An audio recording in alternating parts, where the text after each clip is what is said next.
Hello, and welcome back to another episode of Mona's Rants. I'm your host, Mona Sheikh. You guys, I've been running around doing too much work today. It's a lot going on for me today, but here I am, very excited. I don't know if you guys watched the CPAC, Trump speaking at the CPAC. Fascinating. One of the highlights that really stood out for me was the fact that he was talking about how he might just even run the third time and defeat them, meaning the Democrats the third time. I don't know how his math is, but don't you have to defeat someone for the second time in order to defeat somebody for the third time? I think that's kind of how the math works. But anyways, I have my fantastic returning guest that is going to break it down for us like he usually does with his might and intelligence. My very good friend, Johnny Wendell. How are you? Might and intelligence. Might. Are you sure you get the right person? I have the right person. Johnny Wendell, how are you, my friend? I'm very well, thank you, Mona. How are you? I'm good. I like your hat. I like I like your little muscle action that's going on. I see your knees. You got the pussy hat. Yes, I love it. That is correct. Absolutely. I represent. I appreciate it. Johnny Wendell, did you watch the CPAC? At least the highlights? Some of it, yeah. What did you think? What the fuck, man? Well, I'm not as much of a masochist as I used to be, so I can't put up with the endless sea of nonsense that came out of the mouths of the people that go to that thing. I mean, it was ridiculous 10 years ago. Yeah. But it's now full on absurd. What you mostly ask yourself when you watch that sort of political love fest, hey, hi James, that kind of political love fest, what you always ask yourself is, do these people really believe this? That's the first thing you have to ask you, because you think you're like, no intelligent person believes this stuff. No intelligent person, yes. Yeah, no, and you have like a thoroughly unlikable buffoon like Ted Cruz running around bellowing freedom as if the spirit of Mel Gibson had just gone halfway up his ass. It's just like it's just like he looks ridiculous. The others are absurd. And then Trump comes out and he makes his, what did he talk for, about 48, 50 minutes, something like that. It was just, for one thing, this is a guy who is clearly under a lot of pressure, which is odd because most ex-presidents are not. Right. When you think about the last 3 or 4 retired presidents of the United States, Trump, Barack Obama, George W. Bush, Bill Clinton, what did they do? Obama, couldn't wait to go to Hawaii. It's where he grew up, and he wanted to go be on the beach, and not want to think about anything anymore. George W. Bush went back to Texas and paints. Bill Clinton and Bush's father did a lot of work for HIV causes all over the world, but mostly retired. Yeah. George Herbert Walker Bush retired. It's like he didn't want to do anything anymore. It's like that is a brutal pressure cooker of a job, and you want to get out of it. You don't want to think about it, and you don't want to draw any attention to yourself, especially when you're within 2 months of having, been part of really a coup attempt. That's right. Trump is nervous because at this point now, it must be clear to him the courts are not his friends. Tax information is everywhere now. The state of New York is probably going to give immunity to the Trump family business's former accountant. That has to be terrifying to him. And there's nothing he can do about this stuff. He doesn't have any say, doesn't have any power. Now, of course, an even bigger story than the CPAC thing is tomorrow is the 4th of March. And I'm sure you're aware of what that means. The QAnon people. Oh my God. Yeah. Trump is supposed to come out and be the president, and Biden's not even the real president. Biden is statue. It's like some duplicate, some clone. Or something. Well, and there were 24 presidents in between Ulysses Grant and Donald Trump that don't exist, according to this myth and this lore. Now, you have all over the security apparatus or apparati of the United States, people are saying, there could be a conflagration, there could be trouble in Washington, D.C. tomorrow. I would be really surprised if there was. I am of the mind that the events of January 6th were very much a coup attempt, that all the pieces were put in place, yet even the minimal force that was left at the Capitol was enough to stall them for all of this to go out on the news. And then when the American public saw what was happening and were, rightfully horrified for the most part, then, law enforcement and the National Guard, mostly from Virginia and Maryland, showed up. But now, as we're starting to get into hearings about this thing, it is pretty clear that for at least 45 minutes, if not an hour, they're disregarding any requests for National Guard or assistance at the Capitol. It's now the apparatus of the United States is under the aegis of Joe Biden now, not Donald Trump, which means that if there is problem, there's going to be trouble in Los Angeles, in Washington, D.C. The mayor of D.C. calls the federal government. The federal government is run by Biden. The federal government can send 5,000 National Guard troops in about an hour. But I suspect that mostly there are thousands of them there now. They know that this is happening. They know that this corresponds with major legislative stuff. And I think that the people that were involved, a fair amount of them must have known, at least the higher ups in the coup attempt, that there was a nod and a wink and a thumbs up from the government. Like, we've got your back. We've called off the dogs. There's not going to be any security there. And that's exactly what happened. As more of this comes out, I think, given the nature of these sorts of events, usually what happens is one person who is critical to the operation of such revolutions, if you want to call them that, one of them flips. Always. One of them's in trouble. One of them is facing 7 to 10 to 15 to 20 years in federal prison. And they figure this is not worth it. Right. And also I'm not really in any danger of snitching, rolling over on these people, because really they don't have that much power. Right. The institution of the government has more power now. We're seeing a lot of this stuff go down. And if nothing happens tomorrow at all, they'll make a claim that it wasn't March 4th all along. It was the 20th of May or whatever. I mean, look, you live a long and hearty life like the one I've lived. You see all kinds of false messiahs portending the end of the world. I mean, I haven't lived that long, but I've lived long enough to see this. Wayne said, he said, I seen a Trump supporter praying to that golden statue of his. Yeah, I mean, you have to think in a way, Wayne, that like this is sort of their way of kind of needling people. Like, look at what we're doing here. We are taking one of the most famous stories out of the Old Testament and making it real, right? And we're going to rub your face in it. You see, because all of the Christian fundamentalist evangelicals that are 83%, the white ones anyway, in the pocket for Donald Trump, it's like we can go in this is the, I am trying to think of what version. This is the parable version of teabagging somebody.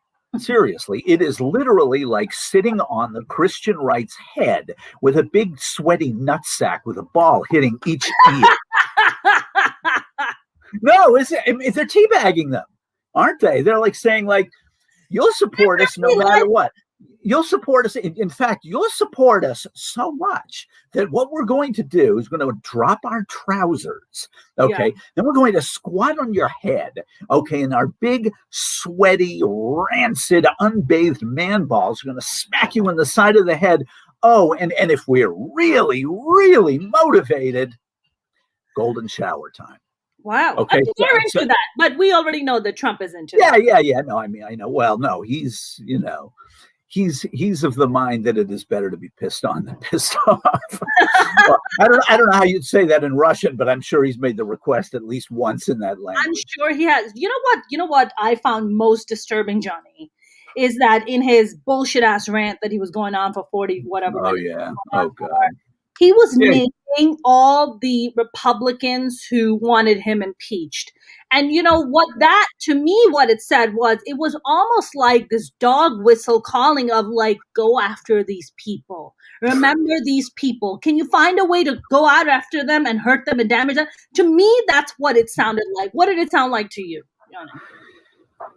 It wasn't like one of these things where what's that called? Stochastic terror or stoastic terror, where they sort of put out a dog whistle and hope somebody hears your beautiful tune and goes and assassinates your adversaries. I don't think it was that.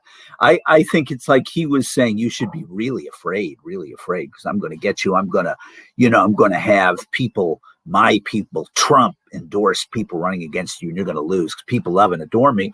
It's like if I'm one of those 10 congressmen or 7 senators, I'm going to say to myself, okay, you're Mitt Romney, for example. Romney voted to impeach Trump twice. Okay. Twice, so he holds the record as the anti-Trump.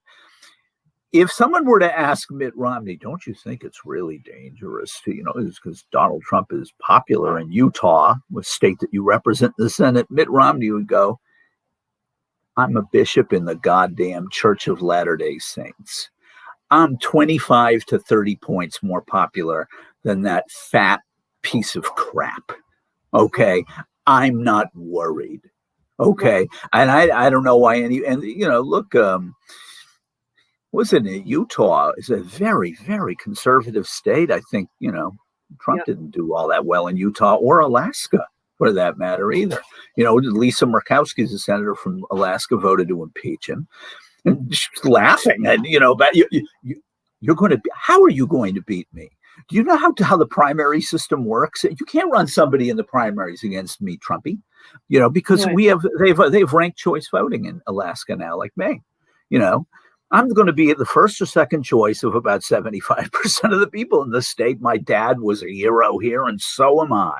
And fuck you, So essentially, we learned in 2019 that Trump's powerfulness. Mind you, this is before the pandemic. 2019, the economy's okay. Trump's still got a lousy approval rating, but the cult worships him and all that stuff. We have these 2 elections, gubernatorial elections. One's in Kentucky, one's in Louisiana, right? And you have the incumbent in Kentucky was the Republican, Mark Bevin. Okay, and in Louisiana, the incumbent was a Democrat, John Bel Edwards, right? So you would figure that Kentucky, what Trump beat Hillary Clinton in Kentucky by 36 points, something like that. That Trump says, don't vote for Bevin's opponent. If you love me, and he went to Kentucky a few times, you will vote for Mark Bevin. Well, the thing is Mark Bevin was a really horrible governor in Kentucky, and people didn't like him. And the Democrat they ran against him, his dad was the former governor of that state, and people loved him. They loved, that's right, in Kentucky, they loved a Democrat, Steve Beshear. So his son, who was the attorney general in Kentucky, wins, beats Bevin in the deep red Kentucky, right? Why? Because Beshear said, I will expand Medicaid. Mark Bevin is a tool of people who oppose the better interests of the people of the state of Kentucky.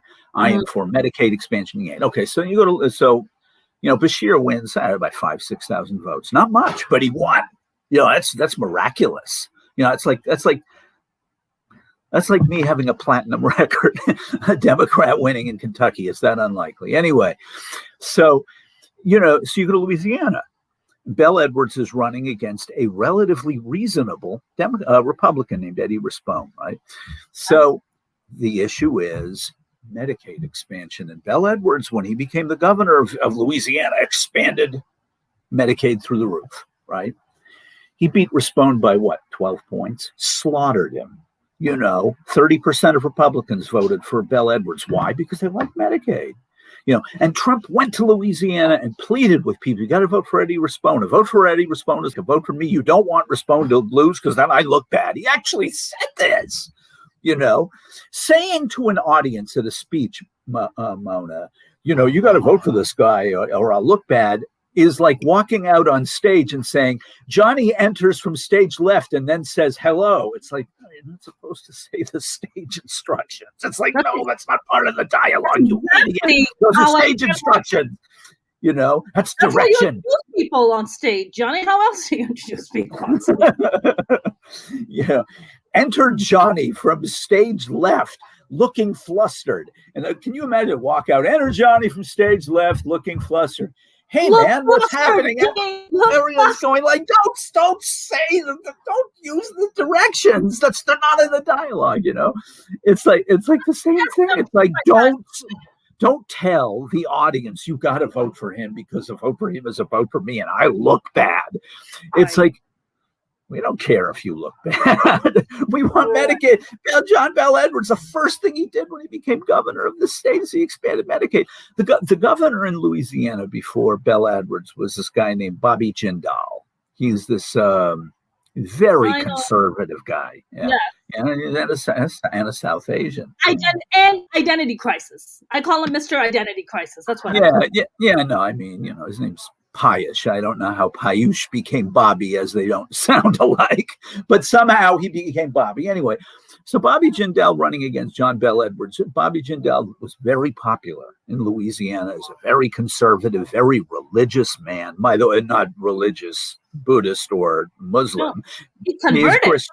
He's Christian. He converted like that son of a bitch in Utah that I hate so much, Jason Chaffetz.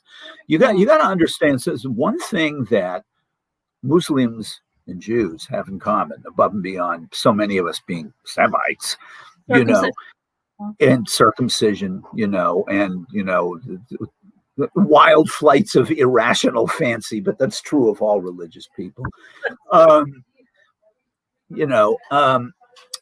One thing that we have in common is Muslims do not like Muslims that convert to Christianity solely to get ahead in America.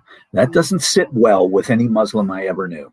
And if you think it doesn't sit well with Muslims, you can't even imagine how Jews, well, this Jew particularly, feels about Jason Chaffetz, who converted to Mormonism because he wanted to be a big shot in Utah. I remember the first time I saw Jason Chaffetz on TV, I'm looking at him, I go, his name's Jason Chaffetz. The guy looks like, Jewish 100 guys I knew in Brooklyn or in Manhattan. He looks like a goddamn Jew. He looks more like a Jew than I do. Okay, because I've got I got straight hair. It's not curly. I'm not dark. Jason's all kind of dark. I mean, he looks like he could be like an extra in the Ten Commandments or something.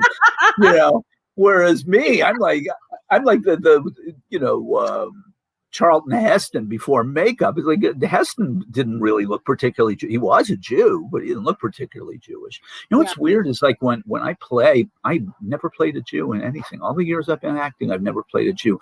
I play Italians more than, and I always play Italians. Attitude also, it's the way you carry yourself. So but but the weird thing is that in at the turn of the 20th century, when street gangs started to form in American cities, Italians and Jews were prominent in organized crime and we did, because essentially Italians and Jews were at the bottom of the economic barrel. I mean, the Vegas, so that was why it was to not be stamped out. Right, but Vegas wouldn't exist if it wasn't for Bugsy Siegel.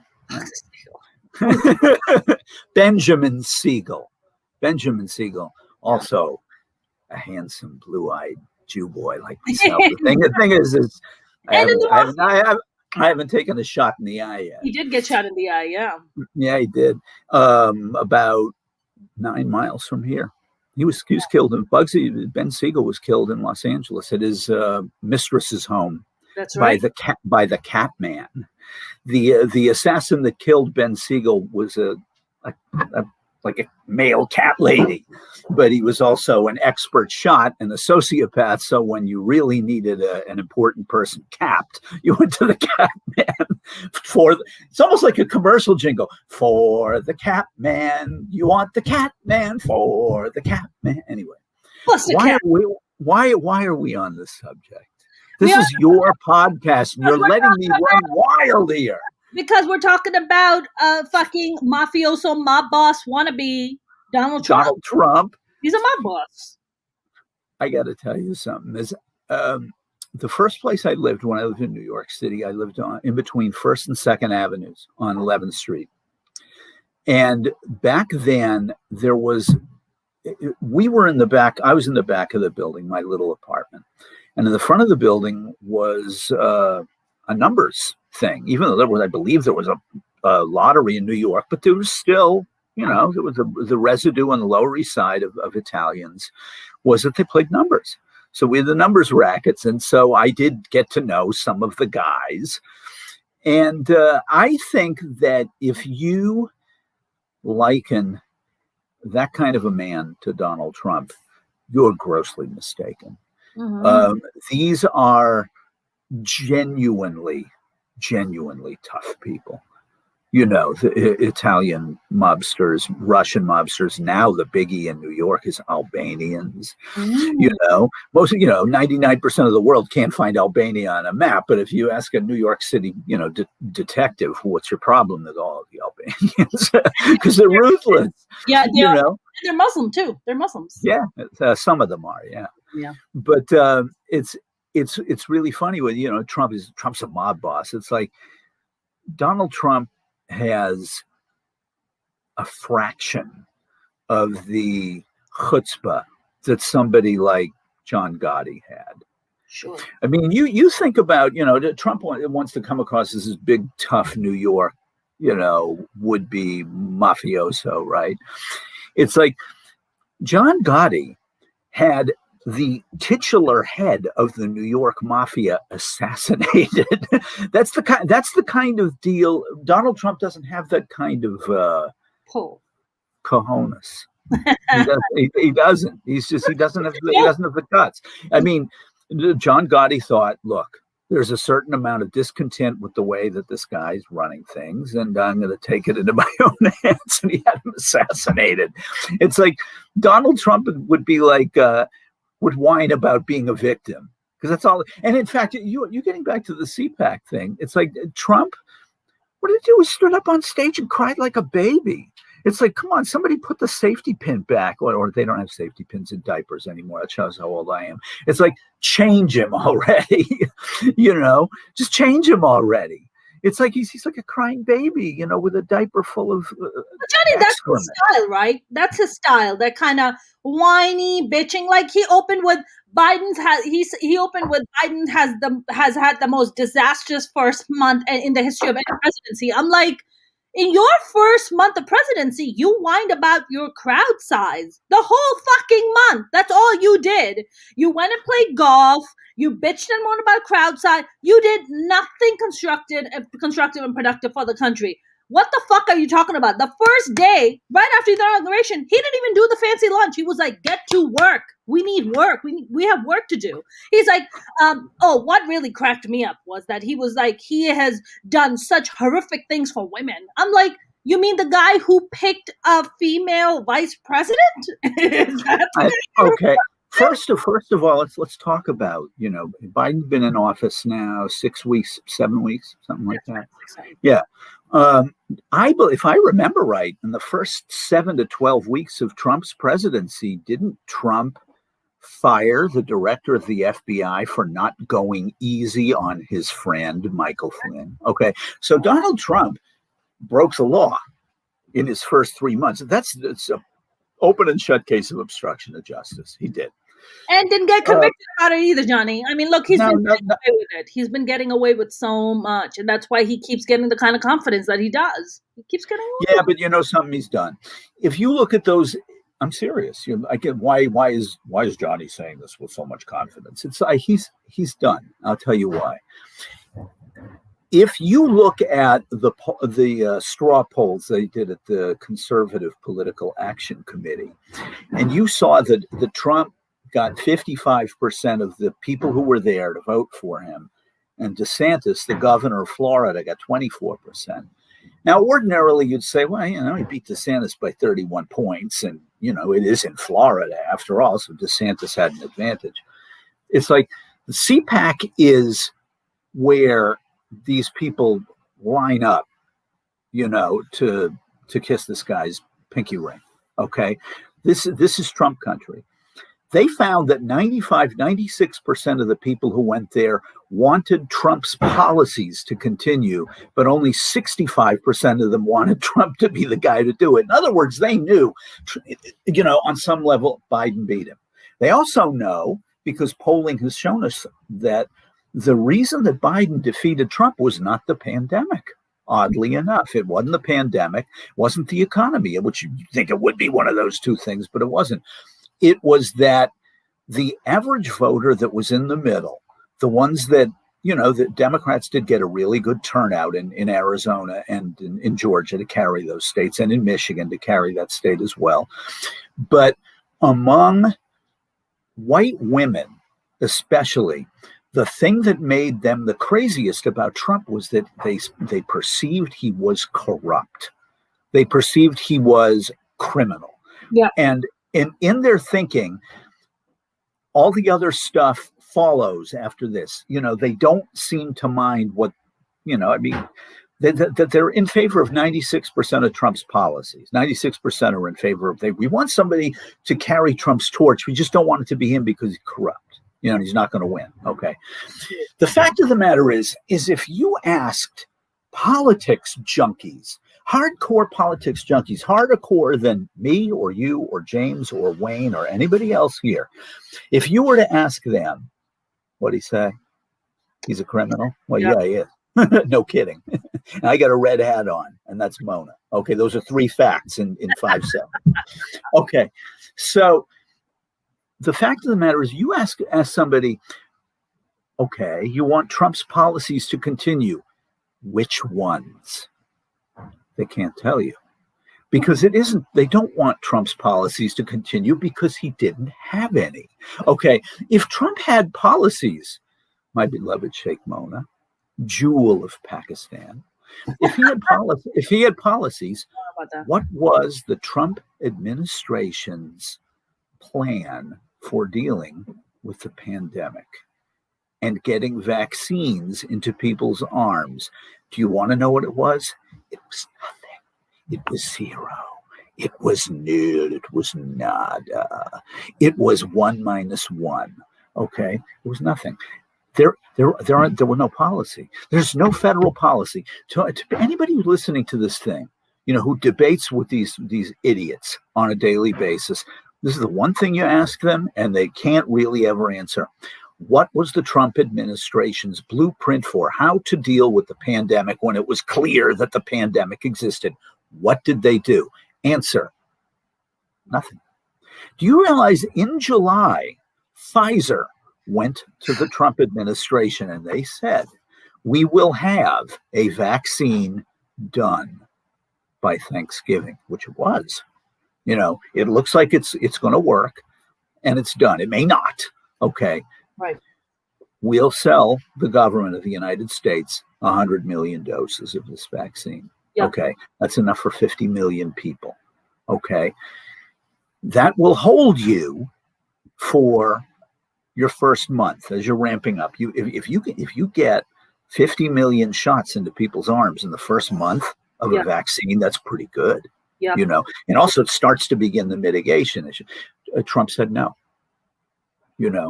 And my theory on this, and there's no way of knowing until somebody squeals, is that he and Jared Kushner were trying to figure out, how do we profit from this? That's exactly how do we get a cut of this? And Pfizer is like, there is no cut. And Moderna probably told them the same thing. Now what you're looking at is this.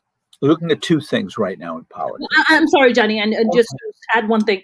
people were dying in the process. 500,000 People people were, died. 3 days ago, I have a comedian friend, Zara. Her father just passed away of COVID. yeah, I mean, yeah, it's this is like too close to home now. Like, it's like yeah. now. Oh well, yeah. I mean, you're talking about 520,000 people are gone from this thing. The fact of the matter is anybody who says, well, couldn't be helped and all that stuff. It's like, look, Japan is a country with 1/3 of the people of the United States stuck into an area that's like slightly larger than New England. Okay. Yeah. And Yeah. Japan, they had, how many deaths have they had from COVID? About 1,200. Okay. Wow. Because they knew, one, we've dealt with stuff like this before. What's the first thing you do when you have something airborne pathogen that's lethal? Everybody masks up. Okay. Two things are happening. One, Republicans in the Senate now are desperately trying to slow down the relief bill because they know what comes in the wake of the relief bill. Look, you get nearly $2 trillion shoved into the economy as stimulus. For those $1,400 checks, unemployment extended. The states and cities now have enough money to operate. They don't lay people off. They start rehiring. Right. And you get $300 billion for the distribution of vaccines right after it has been announced that Biden himself negotiated a deal between Johnson & Johnson and Merck. Yeah. You're aware of this, right? Okay. Johnson & Johnson got the third vaccine. Okay. Yes, that's correct. For those who don't know the story, Johnson & Johnson got the third vaccine. The FDA says, okay, it's obviously it works. We'll give it emergency use authorization. Johnson & Johnson brews up about 4 million batches. They're going to send it out, and they're having trouble with the manufacturing because this is a gigantic undertaking that even though they're a large pharmaceutical company, this isn't something they're used to doing. Right. Merck, on the other hand, their vaccine was a piece of crap, and they killed it off. It's just like it just didn't work. For whatever reason, I don't know why, theirs is the only one that has died the death. Okay. So Biden goes to the CEOs of those companies and he said, look, I got an idea. You have all this capacity at Merck to brew up a lot of this. And the Merck CEO is like, yeah, how much can you brew? He says, we can probably knock out 100 million doses in 3 or 4 months. Okay. Johnson & Johnson says, we can do that. And they go, okay. So Biden does the math. All right. I got March, April, May, and June. 4 months. I got 3 vaccines plus a 4th coming in April, probably, which is the best one, Novavax. But what does Biden do yesterday? He announces in the United States, we'll have enough physical vaccine for every person who lives here before the 1st of July. Okay. Now, if you're a Republican politician, and you see that in reality, for all the stalling that they're going to try to do and they are trying to do it now, by the way, and they're trying to pull off parts of the COVID relief bill that they can, because they really don't want this to succeed. Okay. They don't want people to feel better about the government when the government is run by the Democratic Party. That's logical. What is rule 1 in politics? Getting elected. What's rule 2 in politics? Staying elected. What's rule 3 in politics? Don't ever give your opponent something to club you with, which is usually a victory. Okay. If we go into the midterms next year, Joe Biden got an approval rating over 60, say the Democrats are going to pick up seats. What are they going to run on? Do you really want these people in charge again? I was watching a podcast from this one pundit guy who said, look, Biden is in a position where the more he wants and can get out of, the meager edge that he has in the Senate, which begins with the COVID relief bill and then later an infrastructure bill. He says, if you put 16 to 17, 18, 19, 20-year-olds go back to work, and they are working on, and don't call it a Green New Deal, on just renewable energy projects, they're going to vote for you. Okay, because if what does Joe Biden want more than anything else? A 78-year-old man. What does he want other than for his bones to stop aching? What does he want more than anything else? He wants his legacy to be, this is the guy who saved the United States in 2021 the way Franklin Roosevelt saved the United States in 1933. That's what he wants. So Republicans know. Look, Republicans, most of them, the vast majority of them are. I know you must have some that listen to this thing, but most of them at this point are fairly horrible people. Okay, Yeah. but they are smart enough to know that Franklin Roosevelt changed the way the American public perceived Republicans and Democrats. Suddenly the average American perceived the Democrat as the guy who got me my job back. The bank didn't stop the banks from failing, ended prohibition, And then it was in 1936, 1937, it was the Democrats who signed the Wagner Act, which gave Americans the rights to organize. Okay. And the labor unions started making, especially after World War II, a ton more money. At this point now you have Republicans just couldn't win elections. Between 1932 and 1968, there was one Republican president, Dwight Eisenhower. And what was the difference between Eisenhower and any Democrat in America? Nothing. He was a liberal. For Dwight Eisenhower, he was an integrationist. Dwight Eisenhower was a socialist. What is Dwight Eisenhower other than D-Day, other than Normandy? What's Dwight Eisenhower's great achievement as president of the United States? The interstate highway system. That's socialism. That's right. Yeah. Those roads didn't build themselves for profit, And Dwight Eisenhower won easily both times. If he had run as a Donald Trump type Republican, the Democrat who ran against him in 1952, Adlai Stevenson, would have beaten him by 25 points. Americans were in no mood for that stuff, even with the Red Scare and Joe McCarthy and stuff like that. That was, you went after Social Security in 1952. It was insanity. Social Security had existed for 17 years at that point. Elder poverty had been cut by a third. Okay. So there we go. If we get the COVID relief bill through relatively soon. Yeah. And if in states like ours in California and in New York, if you start to see them, let's say Newsom or Cuomo, assuming he hasn't resigned, or Newsom hasn't been recalled, if they can get vaccines in the arms of 30% more of the population in the next 8 weeks, they're going to be very popular, because then you're going to see COVID cases. COVID cases are low right now, right? And they're dropping. Yeah. Then the Governor Abbott of Texas comes out and is like, we're going to lift all the mask mandate. Come next Wednesday, businesses 100% go back to opening. And I'm very scared that Texas is now going to become the epicenter. And to me, I say to myself, you couldn't wait fucking 4 weeks, man. You couldn't wait just 4 weeks, even 6 weeks. You can't just wait. Is this a way you think of a Republican governor trying to give the middle finger to the Democratic president? I mean, what is this about? You couldn't wait 4 fucking weeks. Oh, come on. You. How long have I known you? 10 years? Something like that? No, Johnny. Okay, let me ask you something. At any point in my relationship with you, have I ever appeared to be amazed by your completely overlooking an obvious thing, say? Has that ever happened? No, it's never happened. Okay, so today, your cherry has been popped. Okay. It has. Why is Greg Abbott, the governor of Texas, excuse me. Why is the governor of Texas so keen to do something that is, in reality, completely unnecessary? And secondly, isn't going to have any effect on well over half of the state's population who are going to keep wearing masks and not patronizing establishments? Why is he doing this? Well, Mona, I'll tell you why he's doing it. It's not to give Joe Biden the finger. Okay, there's nothing that he doesn't care about Joe Biden one way or the other.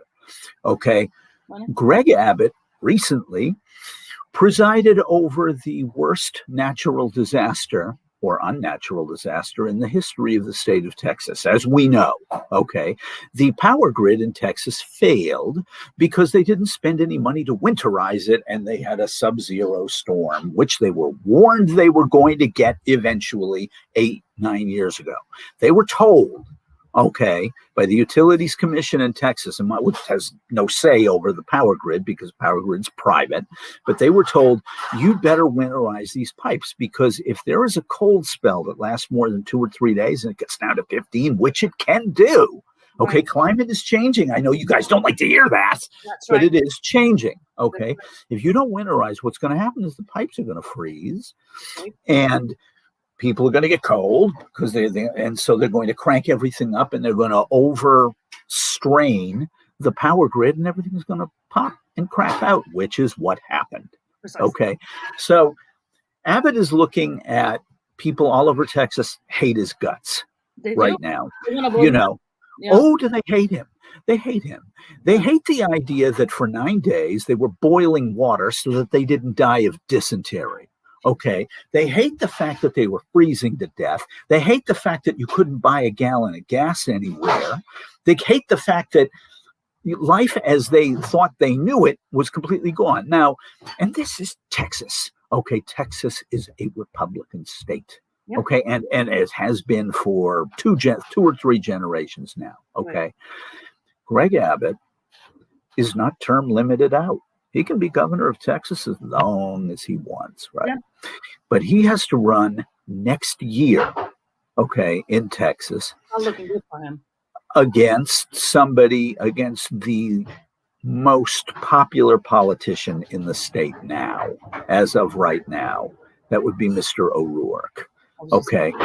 So Mr. O'Rourke, of the hated Democratic Party, you know, the non-white People's Party, because that's really how Republicans have stayed in power in Texas, is by, you know, branding themselves the white folks party. You know, the Democrats are the party of, you know, all brown people in the Rio Grande Valley and the black people in Harris County. You know, that's how they do it. You know, it's like if they get 70% of the white vote, they can't be beat. But here's the thing. Is now they're dealing with somebody who raises a ton of money for them, who lost a senatorial race to a guy who ran away to Mexico because he didn't have any power at his house. So he got an expensive plane, he flew away, Ted Cruz. Okay, so what's Greg? Okay. I'm not done. Ted Cruz, yeah. As Kamala Harris would say, I'm talking. I'm speaking. I'm speaking. I'm speaking. I'm speaking. Yeah, going to do my Kamala. I'm speaking. You know, the pants. You got to do it with a smile. She looks and she goes, "I'm speaking. I'm speaking." Yeah, it's not bad. You know, but she's your homie, not mine. I mean, you know. So yeah. Anyway, look, Greg Abbott is looking at.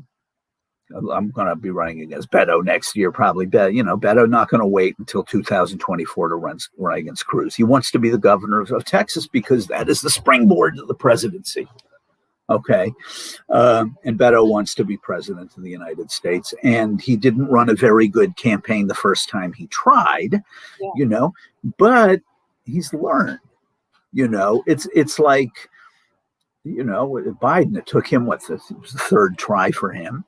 Yep. You know, the world wasn't ready for him. Now it was, but Beto too. You know, Beto who knows? Beto may be the last white man to get elected president of the United States. It's possible. But the thing is, in Texas, you have Cruz flies to Cancun because he's got no power in Houston, and all of his wife's friends rat them out. You know, they print all the emails and texts. You know, that's how much can you imagine if your friends did that to you? You know, I saw what you said on Facebook about the dick pic thing. You imagine if like that, if that was a text and that was, and your family back in Pakistan, what is this she is saying?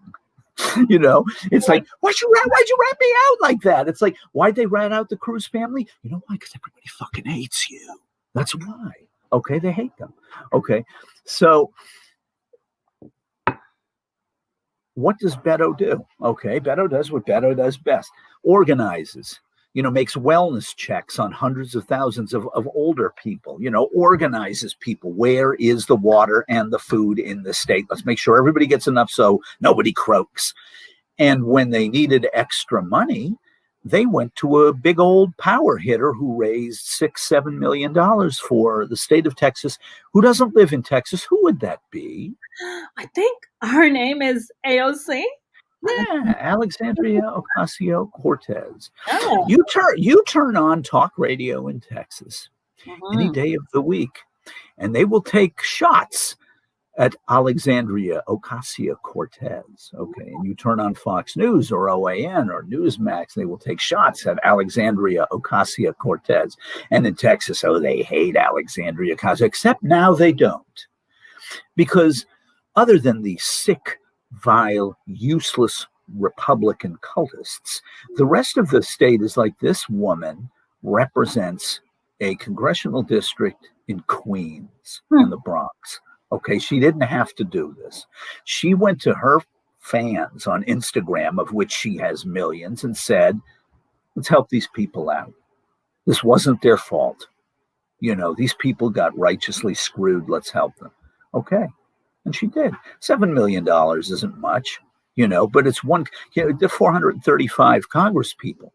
If you 7 million times 435, that's a significant amount. That's almost $3 billion, So, unless my math is wrong, which it could be, but, you prevent people from starving. So you could look at what's happening in Texas. Texas is that variable rate thing on your utility bill. All of a sudden your utility bill goes from $129 to $8,600, and it comes out of your bank account automatically in that state. What's Greg Abbott going to do? Is he going to, sick his attorney general on the utility company for doing this, for this insane practice? There's no chance of that. His attorney general's under indictment. He's Ken Paxton. He's a criminal, and his attorney general's a Republican, and he will not do anything for the average person. So you go into 2020. I got to stop myself here. I am not of the mind Republicans bad, Democrats good. It doesn't work like that. But in this particular instance, these are people who have used the idea Republicans are looking out for the interests of real Americans, ones whose roots go back to Europe, as opposed to everybody else. Okay, that's a little game that they play. We're the white people's party. If you don't want brown people, yellow people, black people, red people stomping on your neck, the way we've been stomping on theirs for 400 years, then you'll stick with the Republikanische Party. with our little Nazi sign on our stage at CPAC, So, the weird thing is that an awful lot of white folks, you can't pull this crap on them anymore. So in Georgia, it didn't work. Yeah, it's true. They had phenomenal turnout by black people in Georgia. That's what got Ossoff and Warnock elected. That is absolutely true. On the other hand, Biden did a lot better among white women than Hillary did. That's right. What is Wayne saying? Wayne's saying, I went to the Million Man March back in 1995. There was 1 million black people there. We did not kill police. We did not run into the Capitol building. We were peaceful. Yeah, this thing that I got in my head, Wayne. Okay. 5 million women marched the day after Trump was in office. I am seeing those marches. That's right. Okay. Of the 6 million women that marched in the United States of America, how many crimes were committed? About 12. Okay. How did the areas where the march happened look after the march had happened? They were cleaner because the people picked up after themselves and the people that were there before them. That's right. That's right. I think that one of the problems with the insurrection, this is a terrible thing to say, but I own this. Okay, this is on me. This is not Mona's opinion. If the coup participants had succeeded at all and I'm not saying that this is a good thing, it's really a horrible thing, but if they had succeeded, say, in kidnapping a handful of United States representatives, you would have seen a reaction to that from Americans that would astound you. Okay. Because at this point, you're talking about bloodshed.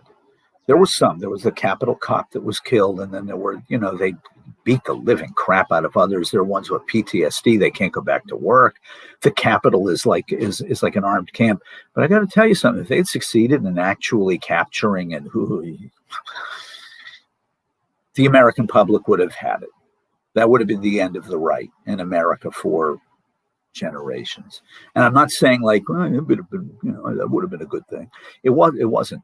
As Wayne talks about the Million Man March in 1995. In 1995, the Oklahoma City bombing happened. Okay, and from 1995 to the end of Clinton's second term, militia activity in America plummeted. Nobody wanted to have anything to do with those people. It's like the Timothy McVeighs and the Terry McNichols of the world. They didn't want to have anything to do with them. These guys are murderers. Okay. So the fact that these insurrectionists did not succeed in capturing Nancy Pelosi or AOC or Mike Pence was, in a weird way, a stroke of good luck for the Republican Party. Because I got to tell you, if they'd actually succeeded in harming or killing any of those figures, that'd be the end. 40% of them would walk out the door and say, well, I don't want to have anything to do with these people anymore. That's right. It's like these people claim all this stuff, but they're scumbags. I know. I'm gonna start. Let me stop. Okay. That theory, is just a theory. Has nothing to do with how Mona feels about anything. And it's not like I'm thinking like sacrificing a few for the great cause of destroying fascism in America. Nothing's worth sacrificing life over.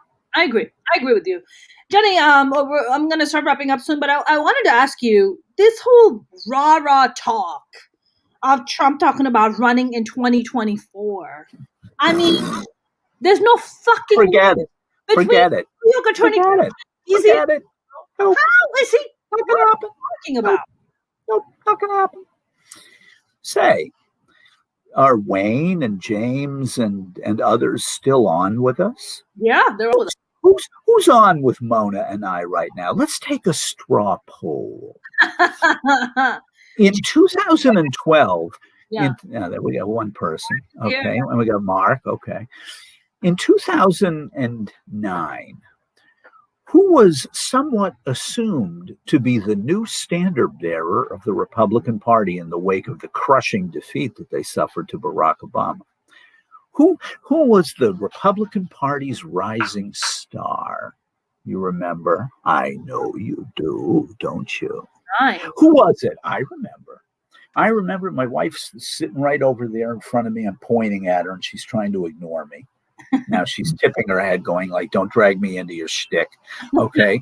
But I remember having a conversation with her in 2009. We were talking about, she goes, what do you think McCain's going to do? And I said, I think is he going to run again? And I said, no, he's too old and he'll serve out his time in the Senate and he'll retire. As it turns out, he died as a U.S. Senator. But, I said, on the other hand, his vice president is their figurehead right now. Okay. So what did Sarah Palin do, in the interim of having lost that election? She went hog wild, milking it for all it was worth, and kept threatening that she was going to run in 2012. I'm toying with the idea. I'm putting together committees, all that crap that she was saying. But if this is a woman who went from, I don't even know what the governor of Alaska's salary is, maybe $100,000 a year, she was making $35 to $40 million a year. They moved to a gigantic palatial estate in Arizona where I can assure you it doesn't snow. Okay. The end result of this is she never ran for president again. Her marriage dissolved. Her children, I think a couple of them had run-ins with the law. Another one shoots out illegitimate children like I pop Pez in my mouth. It's like it hasn't worked out too well for her. But the thing is Sarah Palin in 2009 is Donald Trump now. Okay. Mm-hmm. The thing is, Trump was Wayne president. Was Bush as the Republican hero, you were saying. So they're all guessing Fox News, Bush 2. No, neither. Sarah Palin. No, Sarah Palin was going to be there. Sarah Palin. Look, they looked at Sarah Palin like this. She's a woman. Women are going to vote for her. Okay, because women will be all excited about the first woman in the White House, right? We saw in 2016 it doesn't work that way. Okay, but that's what they thought. Obama crushed McCain among women. Okay, they figured, okay, that's not going to happen next time. Sarah Palin's a woman. Women, yay, ovary power. Of course, that doesn't work. Okay, but that's what they think. They think it's going to work. Anyway, the fact is, Sarah Palin and Donald Trump have something in common other than being dummies, which they are. Actually, there's a difference. If Sarah Palin came from a middle-class background and made herself into something, Donald Trump, if he hadn't inherited all that loot, would be wearing a red vest and saying, "Hi, how you doing?" at Walmart after the pandemic ends. Okay, so the fact of the matter is that she grifted and grifted and grifted and kept fainting and fainting and fainting, not fainting, but fainting. She was going to run in 2012. She had no intention of running again. She knew she was never going to win. Did she want to crisscross Iowa 800 times, sticking corn dogs in her mouth? Or whatever, the horrible shit that you have to do. Do you really want to sit in those small towns in New Hampshire? I'm from New England. I've been in all of them. It's like they're all the same, and the people are all the same, and it's maddening. And the system we have for picking candidates in America is ridiculous. It shouldn't be Iowa and New Hampshire. It's like make them more like what American state has the demographics of most of the country? New Jersey. Therefore, New Jersey should be with the first primary. Second, California. God damn it. Let us have some say, finally. So, the fact of the matter is Trump is not going to run in 2024. I know Mitt Romney says, look, if this guy wants the nomination, it's his. He doesn't want to do it. Yeah. Okay. What does he want to do? He wants to for one thing, he wants to get out of legal trouble somehow. Okay, so he's going to stall and appeal. And he's going to grift to keep hiring lawyer after lawyer after lawyer to write all these useless appeals. Okay, but the fact of the matter is he is going to be 78, 79 years old. And I saw him at CPAC. He's twitching. He's got a twitch. Okay, he doesn't. I got to tell you something. I'm an old guy myself. I'm not Donald Trump old, but I'm old enough to know that even now, this guy who trains like a fiend and eats very carefully. Even my sense of balance, at 64 is certainly not what it was at 44. And I'm height, weight proportionate. Donald Trump is not. He does not have it in him now to do the rigors of a campaign. Even Joe Biden, as old and as frail as he appears, can go out on the campaign trail and do 2 appearances a day, even at 82, because he's in good physical condition.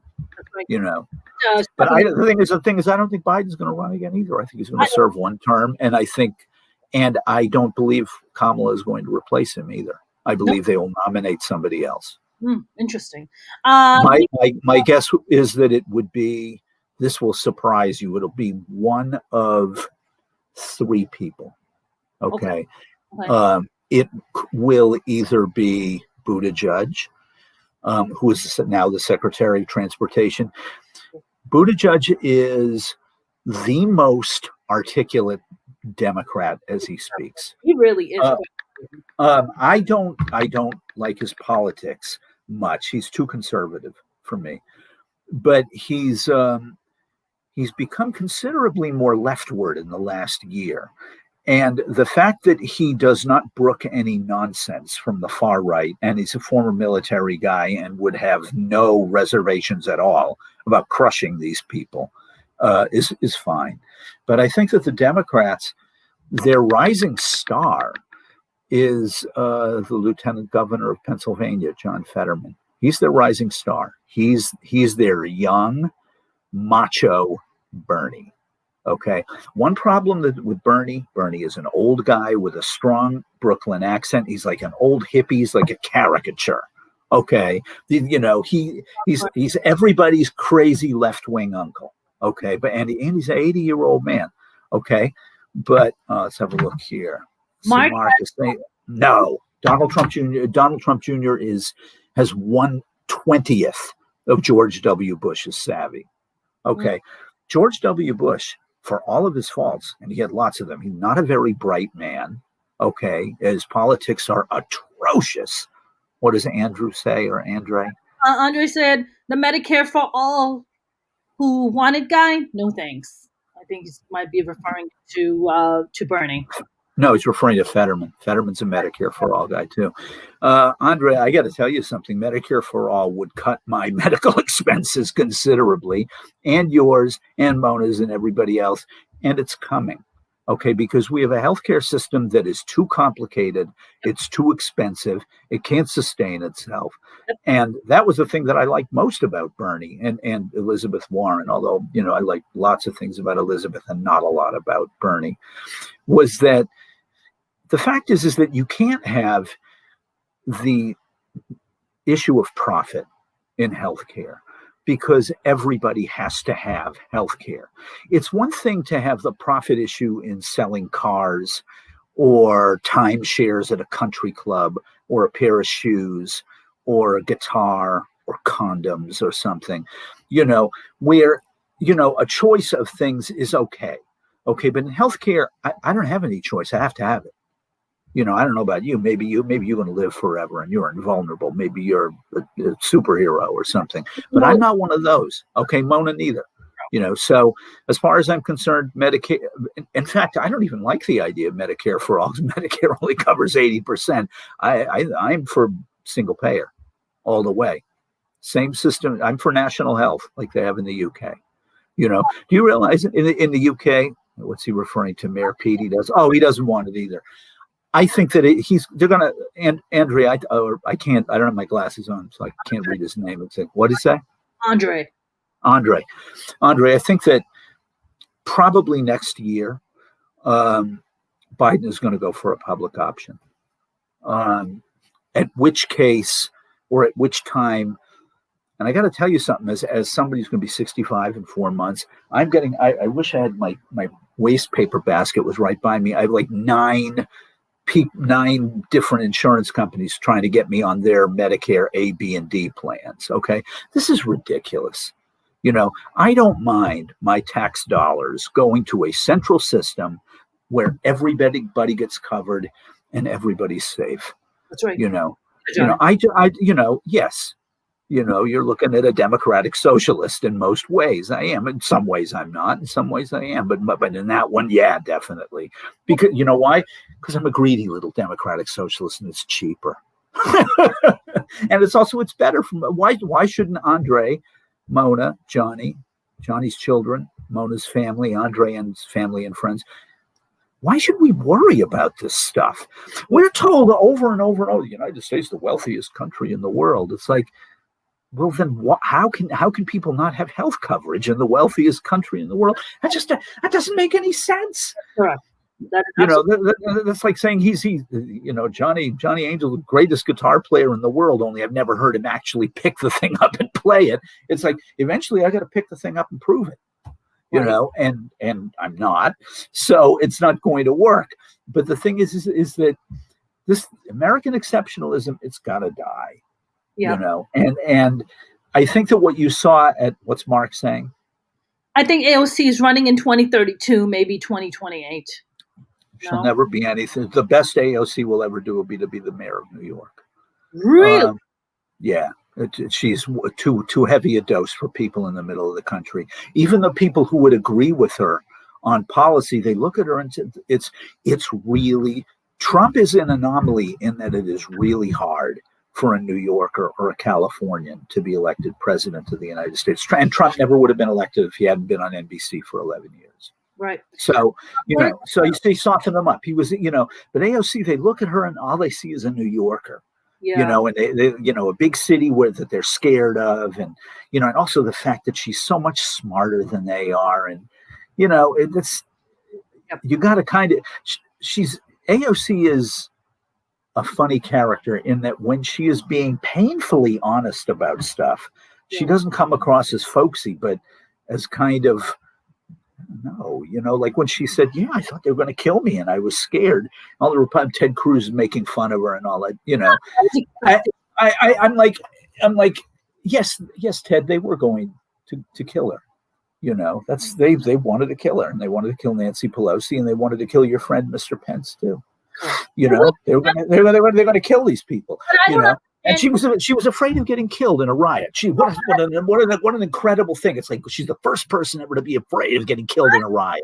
It's like, though, Johnny, I don't agree with you about the fact that when she comes across really brutally honest, that she comes across, what was the word you just used? Folksy? Is that the term you used? No. She doesn't come across as. When she is brutally honest about stuff, she makes people uncomfortable. Not me, but I sense that because she's so devoid of bullshit that it seems like it's got to be bullshit. You know what I mean? It's like you're not reading me on this one. Okay, that's fine. You don't have to. My take on her is I would jump for joy if she were president of the United States. I love her. Okay. And I love Rashida Tlaib, and I love Ayanna Pressley and Ilhan Omar and Cori Bush. And those 5 women to me are the bee's knees. And Maxine Waters, they're gamma. And even Nancy Pelosi, because you have people who have been told on some level, like James Brown sang 50 years ago, it's a man's world. Mm-hmm. You're not going to rise to man's world, but I would love to see it, but I would think that her politics and John Fetterman's politics are about the same. Fetterman's a Democratic socialist, and he will be elected senator in Pennsylvania next year. The thing is that Fetterman is the kind of guy who can go on Joe Rogan's show and smoke weed with him and tell jokes and be funny. And he's, a 6'8", bald, massive guy, so white men look at him and they go like, wow, I want to be like him, So it's, speaking of looks, that's what Andre's saying here. He said, let's be really honest, Johnny. I guess that's what he was trying to say. They see a Latina and they worry about the border. I think so, Johnny. I think so too. Yeah, I'm not entirely sure. I'm beginning to think that the immigration issue is dying in America. I think the pandemic killed the immigration issue stone dead. Biden is now proposing something that theoretically should make the Trump people go out of their minds. I don't know if you've heard this or not, but Biden says the federal government should pay to reunite families. This should be on our dime to reunite those children with their parents. We should pay for it, whatever it costs. I mean, what we did was unthinkable. You would think in the right-wing media, they would go absolutely insane. This country is running out of money and he's blah, blah, blah, blah, blah, blah, blah. They're not even bringing it up. You know why? Because they know a fair amount of their base goes, yeah, parents and children should be together. They know that in some levels, with a lot of people on the right, when the immigration issue, they started putting children in cages. And at first they go, well, Obama put them in cages too. And that didn't really work. They were like, geez, this isn't the winning issue we thought it was. That ugly, bald sadist, Stephen Miller, we thought that was a typical Republican. It's like, no, a lot of Republicans are like, this isn't cool. No, this is not a good idea. Yes, they're terrified of immigrants. And it is true that, was it that douchebag from Arkansas? They were grilling the FBI guy the other day, and they said, "What about MS-13s in the crowd rushing to the Capitol?" Chris Wray's looking at him like, "What?" You look at Twitter and people go, "What the fuck is wrong with this guy?" MS-13s? No MS-13s. Yeah, I'm a Salvadoran drug runner. Where am I going to go to not be noticed? Oh yeah, the U.S. Capitol. Yeah, sure. Oh, just like children, because they're sending MS-13 as children, like trying to penetrate through our country with toddlers being sent in. What the fuck? They're sending children because they want their children to have better fucking life and be able to live. They don't want their children killed by Honduran death squads. That's correct. What they don't want. Okay, Mona, we got to go. Johnny Wendell, always a pleasure, my friend. Thank you very much. All right, you can see me at Twitter, vis-a-vis Twitter, Johnny A. Wendell. I think I can be unlimitedly friendly there, but Facebook, they've friended me out. I'm all tapped out over there, which is weird. I've never had any friends in my life, and now I have so many. I feel like Sally Fields. You love me. You really love me. So thanks, Mona and Johnny. Another great chat. Have a great night. Johnny Wendell, always a pleasure. I will talk to you soon, my friend. All right, Mona. Take it easy. Thanks, you too. Bye-bye. Bye. That was a lovely Johnny Wendell. You guys, if you haven't subscribed to my YouTube channel, please do. It would mean the world to me. You can go to, I didn't even put the ticker on. You can go to YouTube and follow me on youtube.com/Mona Sheikh Comedian. Same name on Facebook and same name on TikTok. And you can also follow me on Instagram and Twitter at Mona's Comedy. You guys have a good evening. I will be back with a brand new guest tomorrow to chit chat. Hope you guys had a great time. Facebook caps you. Another great show. Thank you very much, Mark Lee. Wayne said, good show, you guys. Thank you very much. Yes, Facebook caps you at 5,000. Thank you very much, you guys. Have a good evening. Please don't subscribe. Forget to subscribe to my YouTube channel. Go to youtube.com/Mona Sheikh Comedian. Trying to reach 1,000 subscribers. I'm at about 807 right now. I'm busting my ass live streaming 5 days a week, trying to bring in amazing guests, amazing conversations, great topics. So whenever you walk away from these live streams, you walk away a little more informed, a little more smarter. Guys, have a good evening. Take care.